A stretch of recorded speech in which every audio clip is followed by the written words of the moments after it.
नमस्कार प्यारे मित्रों, मैं आपका अमृतेश आपके अपने YouTube चैनल अमृत एकेडमी में हार्दिक स्वागत करता हूं। दोस्तों, आपको आज मैं टॉपिक बताने जा रहा हूं। यह विश्व की प्रमुख संस्थाओं में एक माना गया है। ऐसा ना कह के हम लोग कह सकते हैं एक बड़ी संस्था यह है। उसका नाम है UNO यानी यूनाइटेड नेशन ऑर्गेनाइजेशन। दोस्तों, इस टॉपिक को बताने के पहले एक चीज़ आप लोग को बता रहे हैं। ये जो चैनल है आपका अमृत एकेडमी, ये केवल इस तरह की टॉपिक ही नहीं, इसके अलावा कंप्यूटर, बहुत सारे जितने भी सब्जेक्ट्स होंगे जीके जीएस करंट में, उन सभी को इंडिविजुअल एक सिस्टमेटिक वे में पढ़ाएगा। अभी यह जो है चीज़ को आप लोग जितने भी बताया जा रहा है, इसको एक मोर देन वन टाइम इसको देखें, समझें और उसे कॉपी में नोट भी करते चले। दोस्तों, आप इस चैनल को सब्सक्राइब भी करेंगे, शेयर भी करेंगे और लाइक भी करेंगे। बहुत सारे छात्रों के तरफ से यह रिक्वेस्ट आ रहा था कि सर आप जो वीडियो अपलोड करते हैं वो हमें नहीं मिलती। तो दोस्तों, हो सकता है कि आपने जब सब्सक्राइब किया हो तो बेल बटन को दबाना भूल गए होंगे, जिस कारण जो भी हम वीडियो डालते हैं उस वीडियो का नोटिफिकेशन आपके पास नहीं मिल पाता है। सो आप लोग इस वीडियो को देखें, सब्सक्राइब जब करेंगे उसके बाद बगल में एक बेल आइकन होती है, उस बेल आइकन को दबाकर ऑल पे क्लिक कर देंगे तो जैसे ही यहाँ से हम अपलोड करेंगे वीडियो, सबसे पहले आप ही को यह वीडियो मिलेगा। ये चीज़ ध्यान रखेंगे। तो दोस्तों, आते हैं हम लोग टॉपिक पर। नाम है UNO। UNO का पूरा नाम होता है यूनाइटेड नेशन ऑर्गेनाइजेशन। ये है इसका पूरा नाम। ऐसे हिंदी में इसका नाम है संयुक्त राष्ट्र संघ। संयुक्त राष्ट्र संघ। दोस्तों, यह संयुक्त राष्ट्र संघ UNO बताने के पहले एक छोटा सा एक संस्था था, उसके विषय में आपको बता रहा हूँ। वो भी जानना जरूरी है इस कारण क्योंकि उसी से रिलेटेड यह टॉपिक होगी। जैसे अभी हम लिखे हैं संयुक्त राष्ट्र संघ, इसी में एक पहले आया था जिसका नाम था राष्ट्र संघ। राष्ट्र संघ या इसी को हम लोग इंग्लिश में लीग ऑफ नेशन कहते हैं। आखिर यह संघ क्या है? तो राष्ट्र संघ जो बना था, इसका मेन उद्देश्य था विभिन्न देशों के बीच, जो अंतर्राष्ट्रीय देश थे उनके बीच में कोऑर्डिनेशन स्थापित करना यानी सामंजस्य बनाना। और यह जो राष्ट्र संघ बना था ये फर्स्ट वर्ल्ड वॉर के बाद बना है, यानी इसकी स्थापना जो हुई थी प्रथम विश्व युद्ध के बाद, यानी प्रथम विश्व युद्ध का जो समय था 1914 से लेकर 18, और इस राष्ट्र संघ की स्थापना हुई है 1 जनवरी 1920 ईस्वी में। ये जो राष्ट्र संघ था 1 जनवरी 1920 में बना था। इसका हेडक्वार्टर यानी मुख्यालय बनाया गया था जेनेवा में। कहाँ पर? जेनेवा। और जेनेवा कहाँ है? तो यह स्विट्जरलैंड में है। दूसरा, ये संयुक्त राष्ट्र संघ को किसने स्थापित किया था? तो भूतपूर्व अमेरिकी राष्ट्रपति थे जिनका नाम था वुडरो विल्सन अमेरिकी राष्ट्रपति थे जो पहले विश्व युद्ध के समय में भी थे। तो एक क्वेश्चन तो आपका ये हो गया, पहले विश्व युद्ध का समय कब से कब तक? 1914 से 18। पहले विश्व युद्ध के समय अमेरिकी राष्ट्रपति कौन थे? तो वुडरो विल्सन। और इन्हीं के समय में राष्ट्र संघ की स्थापना 1 जनवरी 1920 को हुई थी और इसका मुख्यालय था जेनेवा, जो कि स्विट्जरलैंड में स्थित है। दूसरा, ये जो राष्ट्र संघ जो संस्था जो बना था, इसे UNO का पूर्ववर्ती संस्था कहा गया है। पूर्ववर्ती किस लिए? क्योंकि जो UNO में उद्देश्य है इसको बनाने का, वही उद्देश्य को लेकर इसके पहले 1920 में राष्ट्र संघ की स्थापना की गई थी। लेकिन दुर्भाग्य से इसमें जो भी कंडीशन मित्र राष्ट्र के द्वारा दिया गया था उसको कुछ देशों ने इसको तोड़ दिया, जिसमें प्रमुख था जर्मनी। और यही कारण है कि यह जो राष्ट्र संघ था यह 20 अप्रैल 20 अप्रैल 1946 को यह बंद हो गया और यह राष्ट्र संघ को असफल संस्था के रूप में जाना गया। यानी दोस्तों ध्यान रखेंगे, कभी ऐसे पूछ दिया जाए राष्ट्र संघ जो है वो क्या सफल है या असफल है, तो असफल रखेंगे। कौन सा ऐसा संघ या संस्था है जिसको यूएनओ का पूर्वगामी या पूर्ववर्ती संस्था कहा गया है, तो वो होगा राष्ट्र संघ। यानी राष्ट्र संघ और संयुक्त राष्ट्र संघ दो अलग अलग संस्था हो गए, लेकिन दोनों एक दूसरे से रिलेटेड हो गया। तो राष्ट्र संघ 1920 में बना है, राष्ट्र संघ 1946 में समाप्त हो गया। राष्ट्र संघ की स्थापना अमेरिकी राष्ट्रपति वुडरो विल्सन ने किया है। यह एक असफल संस्था है, इसका मुख्यालय जेनेवा है। जब ये संस्था जब असफल हो गया, उसी को ध्यान में रखते हुए कि क्यों यह असफल हुआ, तब 1945 में यूएनओ की स्थापना की गई और ये हुआ था पहले विश्व युद्ध के बाद। और यूएनओ की जो स्थापना है वो सेकेंड वर्ल्ड वार के बाद हुआ है, यानी दूसरे विश्व युद्ध के बाद यूएनओ यानी संयुक्त राष्ट्र संघ की स्थापना हुई है। तो अब आते हैं दोस्तों मेन क्वेश्चन पर। यूएनओ का पूरा नाम क्या है? यूनाइटेड नेशन ऑर्गेनाइजेशन, संयुक्त राष्ट्र संघ। यह जो नाम है यूएनओ, यह नाम किसने दिया है अगर पूछा जाए तो उनका नाम है फ्रैंकलिन डी रूजवेल्ट। और यह कौन है? तो अमेरिका के, हम यहाँ यूएस से लिखे हैं, अमेरिका के पूर्व राष्ट्रपति। ओके, यानी अगर क्वेश्चन होगा यूएनओ नाम किसने दिया है, तो अमेरिका के पूर्व राष्ट्रपति जिनका नाम है फ्रैंकलिन डी रूजवेल्ट, उन्होंने ही यूएनओ का नाम दिया है, यानी संयुक्त राष्ट्र संघ नाम दिया है। यूएनओ की स्थापना दूसरे विश्व युद्ध के बाद का एक अच्छा परिणाम माना गया है, या कभी कभी ऐसे पूछ दिया जाता है सेकेंड वर्ल्ड वार का एक अच्छा परिणाम क्या रहा है, तो याद रखेंगे यूएनओ की स्थापना यानी संयुक्त राष्ट्र संघ की स्थापना। अब आते हैं इसकी स्थापना जो हुई है, इसके बाद जानने के पहले हम इसके उद्देश्य पर आते हैं, यानी यूएनओ क्यों बना था, इसका क्या उद्देश्य रहा था, क्यों इसको बनाया गया था।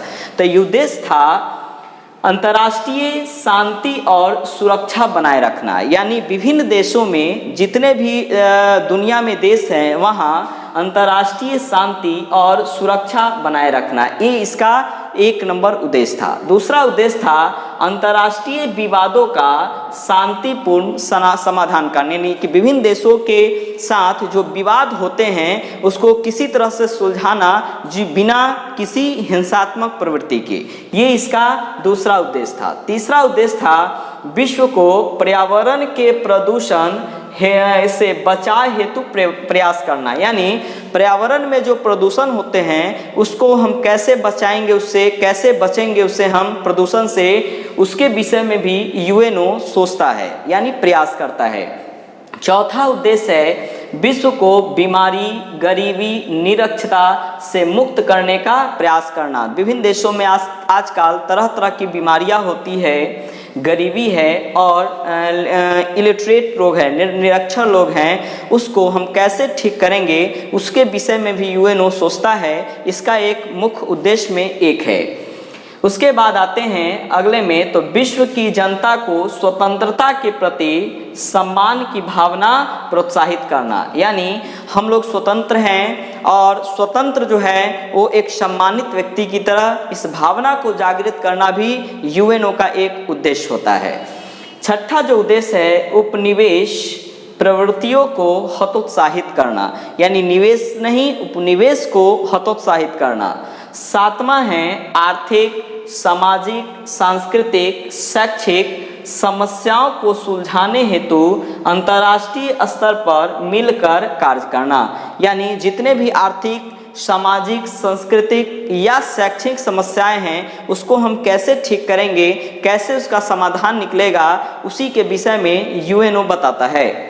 और आठवां उद्देश्य है राष्ट्रों के बीच उनके सम्मान और आत्मनिर्भर के आधार पर मैत्रीपूर्ण संबंध तथा सहयोग का विकास करना। यानी विभिन्न राष्ट्रों के बीच जो अगर किसी तरह का अगर सम्मान की भावना नहीं है, उसका हम कैसे विकास करेंगे, ये भी इसका यूएनओ का उद्देश्य में है। तो इन सभी उद्देश्यों को अगर आप याद रखते हैं तो जितने भी सिविल सर्विसेज के एग्ज़ाम होते हैं या डिस्क्रिप्टिव टाइप के जो एग्ज़ाम होते हैं, इन सब उद्देश्यों को के विषय में पूछा जाता है, तो आप इससे आप कुछ नंबर मैक्सिमम नंबर में कन्वर्ट कर सकते हैं। ओके, अब आते हैं यूएनओ का जो स्थापना हुआ है वो किस तरह से हुआ है, कैसे इसकी स्थापना का विचार विभिन्न देशों के मन में आया, कहाँ कहाँ इन लोगों ने किस वर्ष घोषणा किया, उस पर साइन किया और बना कब। तो दोस्तों यूएनओ में सबसे पहला जो टर्म है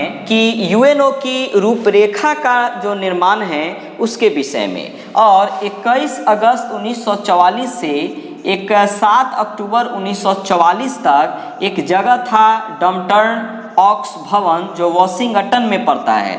यानी अमेरिका के वॉशिंगटन शहर में के डॉम्टन ऑक्स भवन में 21 अगस्त से 1944 से 7 अक्टूबर 1944 तक विभिन्न राष्ट्रों के प्रतिनिधि का सम्मेलन हुआ था, और वहीं पर यूएनओ की रूपरेखा का निर्माण करने हेतु वहां पर बैठक किया गया है। यानी 1944 में सबसे पहले क्या हुआ, विभिन्न राष्ट्रों के जो प्रतिनिधि थे वो वाशिंगटन के इस शहर में, वाशिंगटन शहर के इस स्थान पर बैठ के एक घोषणा पत्र के विषय में बातचीत किए थे। तो पहला तो बातचीत हो गया। जब बातचीत हो गया है, फिर अप्रैल 1945 में अमेरिका का ही एक जगह था जिसका नाम है सैन फ्रांसिस्को। अमेरिका के सैन फ्रांसिस्को में ही यूएनओ का घोषणा पत्र तैयार हुआ। घोषणा पत्र में जो था कि क्या क्या दायित्व विभिन्न देशों का होगा, हम लोग इसमें क्या क्या करेंगे, उसी के विषय में यहाँ पर पत्र तैयार हो गया। यानी यहाँ पर 1944 में बैठक हुई है। बैठक में के बाद घोषणा पत्र 1945 के अप्रैल में तैयार हो गया। कहाँ पर, तो सैन फ्रांसिस्को में। सैन फ्रांसिस्को कहाँ है, तो अमेरिका शहर में है। उसके बाद है 26 जून 1945 को जो घोषणा पत्र 45 में बना था, उसी 45 में क्या हुआ है, घोषणा पत्र पर 50 प्रतिनिधियों का हस्ताक्षर हुआ। यानी जब 1944 में विभिन्न राष्ट्रों के प्रतिनिधि ने घोषणा पत्र तैयार करने के लिए बैठक किया, फिर 1945 के अप्रैल में घोषणा पत्र तैयार हो गया, और फिर से 26 जून 1945 को ही जो घोषणा पत्र थे उस पर 50 देशों ने, वही लिखे हैं 50 राष्ट्र यानी देशों के प्रतिनिधि ने उस पर अपना साइन कर दिया, यानी हस्ताक्षर कर दिया, जिसमें सबसे बाद में जो 51वां देश के रूप में पोलैंड इस पर हस्ताक्षर किया था। यानी यहाँ क्वेश्चन पूछा जाएगा, जब यूएनओ का घोषणा पत्र तैयार हुआ, उस पर शुरू में कितने राष्ट्रों ने उस पर साइन किया था, तो 50 रखेंगे। सबसे बाद में कौन शामिल हुआ, पोलैंड। और पोलैंड का कैवा देश था जो शामिल हुआ, तो 51 यानी 51वां देश था। क्लियर है। और जब यहाँ पर साइन हो चुका है, अब यहाँ पर यूएनओ बनेगा। यानी यूएनओ की स्थापना कब हुई, 24 अक्टूबर 1945 को यूएनओ बनकर राष्ट्र यानी अंतर्राष्ट्रीय विश्व स्तर पर यह संगठन आ गया। यानी क्वेश्चन पूछा जाए यूएनओ की स्थापना कब हुई, 24 अक्टूबर 1945 को। लेकिन यूएनओ की पहली बैठक कब हुई थी, जैसे यूएनओ बन गया 45 में, लेकिन इसकी पहली बैठक कब हुई है, तो 10 फरवरी 1946 में। और कहाँ पर, तो लंदन में। रखेंगे दोस्तों ध्यान, यूएनओ की स्थापना कब, 1945। यूएनओ की पहली बैठक कब, 1946। कहाँ पर, तो लंदन में। लेकिन इसी में कंफ्यूजन होता है महासभा को लेकर। महासभा की पहली बैठक 1952 में न्यूयॉर्क शहर में हुई थी। महासभा क्या है, तो इसी यूएनओ का एक प्रमुख अंग है, जिसको हम अगले वीडियो में लाएंगे। यूएनओ पार्ट 2 यूएनओ से ही संबंधित होगा, और न्यूयॉर्क में ही हम बताएंगे इसको। ठीक है, तो ध्यान रखेंगे दोस्तों। यूएनओ की पहली बैठक कब हुई? तो 10 फरवरी 1946 लंदन में। महासभा की पहली बैठक कब हुई? तो 1952 में न्यूयॉर्क शहर में। इस कन्फ्यूजन को आप लोग बिल्कुल दूर रखेंगे। अब आते हैं यूएनओ की जो स्थापना हुई है 24 अक्टूबर को, इसलिए कभी कभी पूछ दिया जाता है यूएनओ दिवस कब मनाते हैं? तो आप लोग 24 अक्टूबर को ध्यान में रखेंगे। दूसरा चीज पूछा जाएगा यूएनओ का मुख्यालय कहाँ है? HQ यानी हेडक्वार्टर कहाँ है? तो यूएनओ का हेडक्वार्टर यानी मुख्यालय है न्यूयॉर्क में। ये भी नहीं भूलेंगे, न्यूयॉर्क शहर में। यह जो मुख्यालय है इसका, यह मुख्य रूप से किस द्वीप के निकट है? तो उस द्वीप का नाम है मैनहट्टन द्वीप के निकट है। तो पूछा जाएगा यूएनओ का मुख्यालय कहाँ है? न्यूयॉर्क में। न्यूयॉर्क जो इसका मुख्यालय है वो किस द्वीप के निकट है? तो मैनहट्टन द्वीप के निकट है। यह जो मुख्यालय इसका है, इसमें जो जमीन है वो लगभग कितने का है, मतलब कितने एकड़ पर है? तो वो होगा 17 एकड़ जमीन है। और इस जमीन को किसने दिया है दान में? तो एक व्यक्ति थे जिनका नाम था रॉकफेलर नाम के व्यक्ति ने इस जमीन को दान में दिया था। यह 17 एकड़ में फैला है और यह जो बिल्डिंग है इसका न्यूयॉर्क में जो यूएनओ का मुख्यालय का, यह 39 मंजिल का है। यानी इसका जो मुख्यालय है यह 39 मंजिल का है। मंजिल ध्यान रखेंगे दोस्तों, ये एक इम्पॉर्टेंट पार्ट है। अब हम इसमें आगे जो बता रहे हैं कि इसमें कौन सी भाषाएं चलती हैं, अभी यह कितने देश हैं, इसमें क्या क्या और महत्वपूर्ण है, इसको आगे हम डील कर रहे हैं। यूएनओ में जो बजट होती है वो विभिन्न देशों को बांटा गया है। यानी यूएनओ में बजट को पेश करना और उसका अनुमोदन करने का भी जिम्मेवारी दिया गया है। और यह जिम्मेवारी यूएनओ का एक सबसे बड़ा पद है महासचिव का, उसी को दिया गया है। यहाँ पर अगर पूछा जाए आपसे कि यूएनओ में जो बजट है उसका अनुमोदन करना या उस बजट को तैयार करना, यह जो है किस अनुच्छेद में है? तो रखेंगे ध्यान, आर्टिकल नंबर 17 में है। यानी यूएनओ का जो संविधान लिखा गया है उसका एक अलग कॉन्स्टिट्यूशन है, उसमें अनुच्छेद आर्टिकल 17 में इस तरह का लिखा गया है, प्रावधान है कि यूएनओ का जो बजट है उसका अनुमोदन करना और उसे तैयार करने की जिम्मेवारी वो होगी किसकी? तो वो होगी महासभा की। ये रखेंगे। और इस बजट को पेश कौन करेंगे? तो वो यह बजट को पेश करेगा कौन? तो महासचिव। ये महासचिव बहुत ही बड़ा पद होता है। और अभी जो महासचिव हैं यूएनओ के, उनका नाम है एंटोनियो गुतेरेस।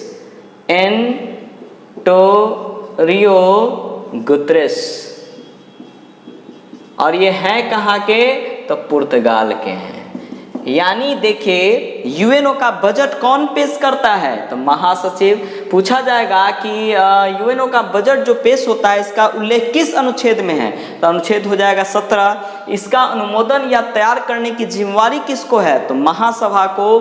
और बजट कौन पेश करेगा? महासचिव। और अभी जो बजट जो पेश करता होगा या यूएनओ के महासचिव कौन है? तो वो हो जाएंगे एंटोनियो गुतेरेस। और ये कहाँ के हैं? पुर्तगाल के। लेकिन अगर प्रथम पूछा जाए महासचिव कौन था तो उसका आंसर हो जाएगा त्रिगवेली। आंसर क्या होगा?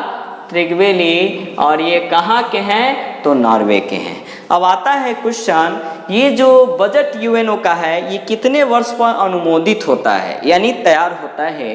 तो रखेंगे प्रत्येक 2 वर्ष पर इसके बजट को अनुमोदित किया जाता है। और वर्तमान में यूएनओ की बजट में विभिन्न देशों का योगदान कितना है, यानी कितना जो है उस बजट में पैसा विभिन्न देशों के द्वारा दिया जाता है। तो रखेंगे ध्यान, यूएनओ की बजट में अमेरिका का 22% योगदान है। दूसरा जापान का 19.47% है। तीसरा जर्मनी का 8.66% है। उसके बाद ब्रिटेन का 6.13% है।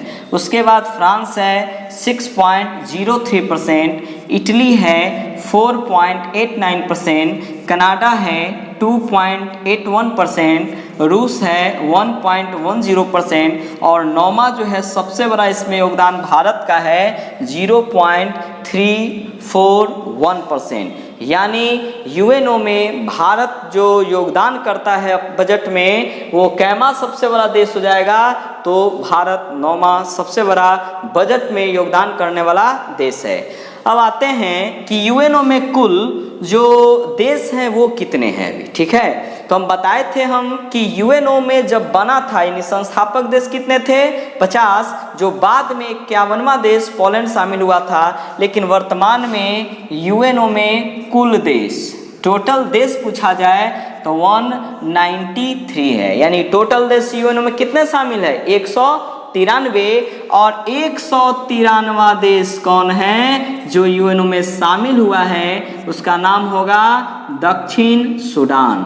और यह कब शामिल हुआ है तो 2011 में। तो क्वेश्चन पूछा जाएगा यूएनओ में कुल कितने देश हैं तो 193। यूएनओ का 193वां देश कौन है तो दक्षिण सूडान, और यह कब शामिल हुआ है तो 2013 में। इसको भी नहीं भूलेंगे। अब आता है यूएनओ में कुल कितनी भाषाएं चलती हैं, टोटल लैंग्वेज कितने हैं तो भाषा चलता है 6 गो। यानी यूएनओ में कुल कितनी भाषाएं हैं 6 लैंग्वेजेज हैं। और इसको याद करने का एक आसान ट्रिक है जो आपको हम बता रहे हैं। उसका ट्रिक क्या है सो ध्यान दे। यूएनओ में कुल कितनी भाषाएं 6, और 6 भाषा को ऐसे याद रखेंगे, सरफेस ही वो भाषा होगी जो कि यूएनओ में चलती है। सरफेस का स्पेलिंग गलत है दोस्तों, केवल ट्रिक बनाया गया, इसको भी ध्यान रखिएगा। यानी यूएनओ में जो सरफेस जो लिखे हैं ये 6 लेटर 6 भाषाएं को डिनोट कर रहा है। एस हो जाएगा स्पेनिश, हम सीधे स्पेन लिख दे रहे हैं, स्पेन। आर रसियन, रूस, फ्रेंच। ए फॉर अरबी, सी फॉर चाइनीज, और ई फॉर इंग्लिश यानी कि अंग्रेजी। यानी आपसे पूछा जाए यूएनओ में कुल कितनी भाषाएं 6 भाषाएं हैं। 6 भाषा में कौन कौन तो सरफेस को याद रखेंगे। सरफेस में एस जो होगा स्पेनिश भाषा को डिनोट कर रहा है, आर रूसी भाषा को, एफ फ्रेंच को, ए अरबी को, सी चाइनीज को और ई अंग्रेजी भाषा को। ये टोटल लैंग्वेज है यूएनओ में। लेकिन पूछा जाए दोस्तों यूएनओ में कुल आधिकारिक यानी कार्यकारी या ऑफिशियल भाषा कितने हैं तो यहीं पर हम लिख देते हैं कार्यकारी भाषा। तो कार्यकारी भाषा 2 होगा, एक होगा फ्रेंच और दूसरा होगा अंग्रेजी। यानी एक है फ्रेंच, दूसरा है अंग्रेजी। यानी 2 तरीके से पूछा जाएगा यूएनओ में कितनी भाषाएं 6 में कौन कौन तो सरफेस। यूएनओ में ऑफिशियल लैंग्वेज कितने हैं तो 6 है, और ऑफिशियल यानी कार्यकारी भाषा कितना है तो 2 है, एक फ्रेंच और दूसरा अंग्रेजी। इसको भी आप याद रखेंगे। अब आता है तो दोस्तों हमने यह यूएनओ का पार्ट 1 बताया है, और पार्ट 2 में हम बताएंगे यूएनओ के 6 प्रमुख अंग है उसी के विषय में। वो कौन से 6 प्रमुख अंग है, क्या काम है, उसका क्या सिद्धांत है, क्या रोल है, उसी को हम उस वीडियो में लाएंगे। इसलिए इस पार्ट से भी इम्पोर्टेंट होने जा रहा है पार्ट 2, इससे आप देखना ना भूलें। और मैं फाइनली बता रहा हूँ कि अगर यह वीडियो आपको अच्छा लगे तो इससे आप निश्चित शेयर करेंगे, लाइक और सब्सक्राइब भी करेंगे। तब तक के लिए धन्यवाद।